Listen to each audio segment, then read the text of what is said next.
अस्सलाम वालेकुम नाज़रीन, मां आहियां शुएब अली उमरानी ऐं तव्हां ॾिसी रहिया आहियो BR टाइम न्यूज़। सभ खां पहिरियां शामिल कंदासीं हीअ रिपोर्ट। अपोज़िशन जो ईद खां पोइ हुकूमत जे ख़िलाफ़ नए मुआज़े जी तैयारी। चेयरमैन पीपल्स पार्टी बिलावल भुट्टो जी लाहौर में मौलाना फज़लुर रहमान सां मुलाक़ात। ईद उल अज़हा खां पोइ थियण वारी APC ते मुशावरत। बिलावल भुट्टो नून लीग जे सदर शहबाज़ शरीफ़ सां बि मुलाक़ात कंदो। शहबाज़ शरीफ़ ऐं उन्हीअ जे पुटनि जे ख़िलाफ़ आमदन खां वधीक असासन जो रेफरेंस दायर करण जी मंज़ूरी। चेयरमैन नेब जे ज़ेर सदारत एग्ज़ेक्टिव बोर्ड जो इजलास। शाहिद खाकान अब्बासी, अब्दुल्ला खाकान ऐं मफ्ताह इस्माइल जे ख़िलाफ़ बि ज़मनी रेफरेंस जी मंज़ूरी। साबिक़ चेयरमैन शेख इमरान उल हक़ जे ख़िलाफ़ बि ज़मनी रेफरेंस जी मंज़ूरी ॾिनी वई। पंजाब जे वज़ीर इतलात फयाज़ उल हसन चौहान चयो आहे त सिंध में मौलाना फज़लुर रहमान जी आसिफ़ ज़रदारी ऐं बिलावल सां मुलाक़ात जो चंड ज़ियाउर रहमान जे सूरत में चढ़ियो हुयो।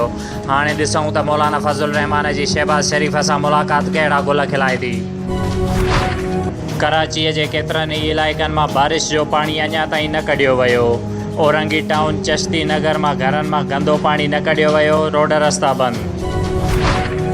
वफ़ाक़ी वज़ीर शिबली फराज़ जो चवणु हुयो त बारिश जे बैदि कराचीअ में नेकाल जो सिस्टम सही न हुजणु सिंध हुकूमत जी गिफ़लत जो दलील आहे। सिंध हुकूमत नाअहलीअ जो सबूत ॾिनो आहे। अरबे रुपए जा जेके फंड ॾिना विया उहे किथे आहिनि। सिंध हुकूमत को बि कमु नाहे कयो। लॻे थो त कराचीअ में सेवरेज जो निज़ाम बि न आहे। कराचीअ जे अवाम खे सिंध हुकूमत जे रहमो करम ते नथा छॾे सघूं। पंजाब में दुकान, शॉपिंग मॉल ऐं बाज़ार बंदि करण जे हुकूमत जे हिकमत अमलीअ ख़िलाफ़ ताजिरनि जो एहतिजाज। फैसलाबाद में पुलिस ऐं ताजिर आमो साम्हूं अची विया। पुलिस जो लाठीचार्ज, घणनि ई ताजिरनि खे हिरासत में वरितो वियो।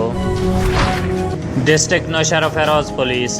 कंडियारो पुलिस रूपोश जवाबदार आसिफ़ माशी, जेको कंडियारो थाणे ते फुर्र चोरीअ जे केसनि में घुर्बल हुयो, गिरफ़्तार करे वरितो।